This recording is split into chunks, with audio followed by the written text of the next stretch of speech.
impasse envolveu o destino de dezenas de famílias carentes e o direito de posse de um prédio valioso.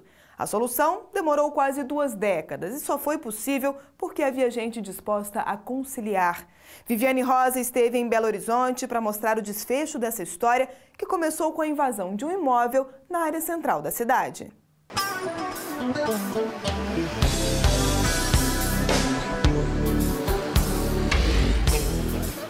Numa das regiões mais nobres e movimentadas de Belo Horizonte, um imóvel destoa do ambiente. As janelas quebradas e a estrutura castigada pela ação do tempo denunciam o abandono. Mas quem passa pela rua com frequência sabe que, apesar da ausência dos donos, nas últimas 2 décadas, o prédio nunca esteve assim, vazio.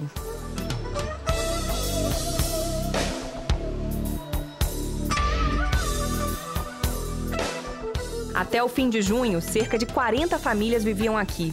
Elas invadiram o local e transformaram em moradias dezenas de cômodos, onde antes funcionavam os consultórios médicos e as salas de aula da extinta Fundação Navantino Alves, uma entidade que prestava serviços à comunidade. Quando faliu, o Instituto deixou mais de 100 pessoas desempregadas, que não tinham nenhuma perspectiva de receber os direitos trabalhistas. E foi uma das ex-funcionárias que alegava não ter dinheiro para se sustentar, a primeira a se mudar para o imóvel.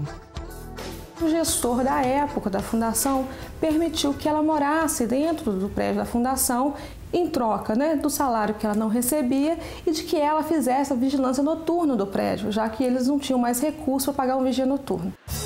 Mas não demorou para que o prédio começasse a ganhar novos moradores, ex-funcionários, que também trouxeram parentes. Além disso, um ex-porteiro teria visto no imóvel a chance de ganhar dinheiro. Ele passou a alugar cômodos para vendedores ambulantes guardarem o material de trabalho. Como ele era porteiro, depois do grano. Ele alugou um quarto para um camelô, um quarto para outro. Então, antigamente era só camelô.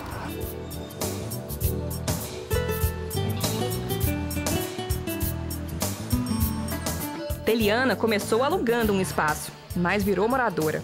Ela conta que vendia lanche nas proximidades e pagava R$40 por mês para deixar o carrinho aqui. Como morava longe, passou a dormir um dia ou outro no prédio, até se mudar de vez. Questão meio de cansaço, terminar tarde, voltar cedo, E aí eu resolvi mudar. Ela e os 3 filhos viveram 13 anos nesse cômodo. E a história se repetiu com dezenas de ambulantes, que também trouxeram parentes e amigos. No fim da década de 1990, o imóvel já estava totalmente ocupado. 3 gerações da família de Adeilton viveram aqui. Ele veio morar com o pai e se casou com Alzenir, que trouxe as 2 filhas. Esse garotinho de 2 anos e 9 meses é filho dos 2. Morava no prédio desde que nasceu. Eu não tinha para onde ir. A gente tentou arrumar um aluguel. Só que o aluguel, o dinheiro que ele ganhava era para pagar o aluguel, e aí? 1 ano depois do início das invasões, o Ministério Público Estadual pediu na Justiça que o imóvel fosse vendido para pagar as dívidas da antiga fundação. A ação chegou ao Supremo Tribunal Federal, onde o entendimento foi o de que o processo deveria ser julgado na esfera federal. Isso porque um dos credores da entidade falida era a Caixa Econômica. Resultado, mais de 15 anos depois do início do impasse, o caso chegou às mãos dessa juíza, que além de tentar encontrar uma destinação para o imóvel, também se concentrou em resolver o problema social que existia ali dentro. Uma das primeiras providências foi ver de perto a situação das famílias. Percebi ali que a gente tinha uma estratificação como tem na sociedade brasileira.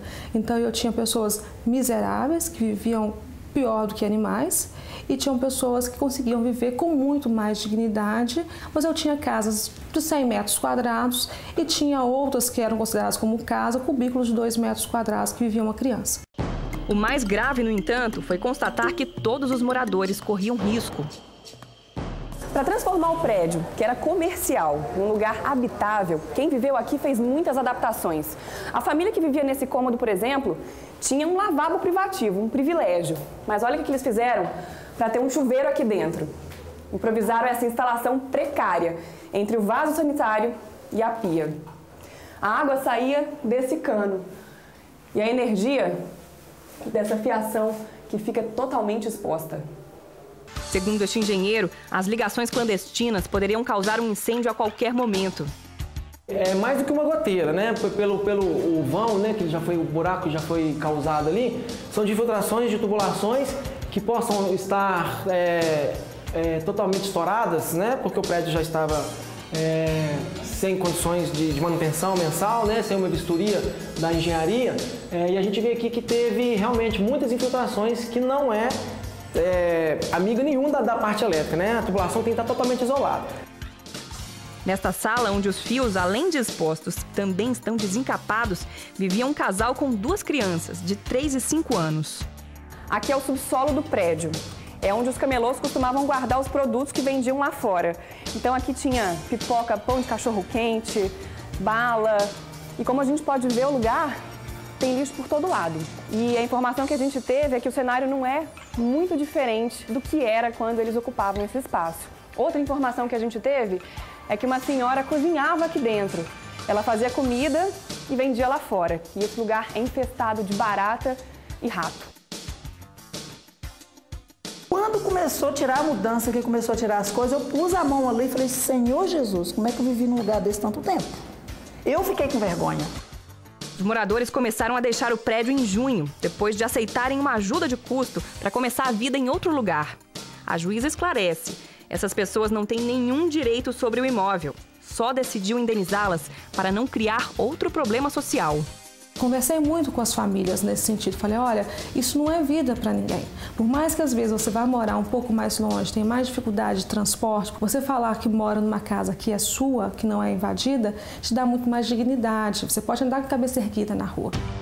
As indenizações variaram de 3 a 30 mil reais. A família de Alzenir recebeu 20.700. Ela diz que usou o dinheiro para pagar dívidas, mas garante, pretende comprar uma casa em breve. Alguns moradores também estão recebendo aluguel social.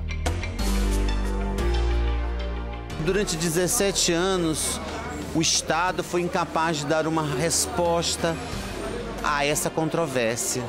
Portanto, nós precisamos agora comemorar, porque foi através da via da conciliação que essa controvérsia teve solução.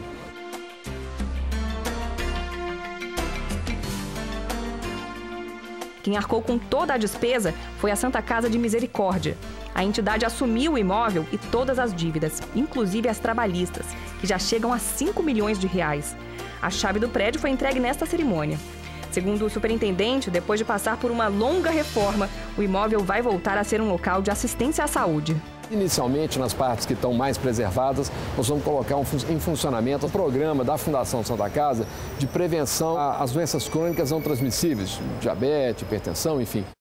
Para as famílias mais vulneráveis, as que tinham crianças e idosos, a juíza conseguiu ainda mais: incluir os nomes na lista de prioridade do programa Minha Casa Minha Vida. Teliana foi a primeira beneficiada e já recebeu a chave do que agora sim ela pode chamar de lar. Minha casa nova, gente, olha aqui.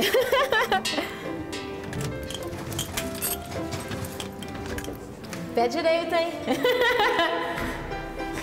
Realizar o sonho meu e dos meus filhos. Era o sonho deles ter uma casa, um quarto, entendeu? Saber que é nosso.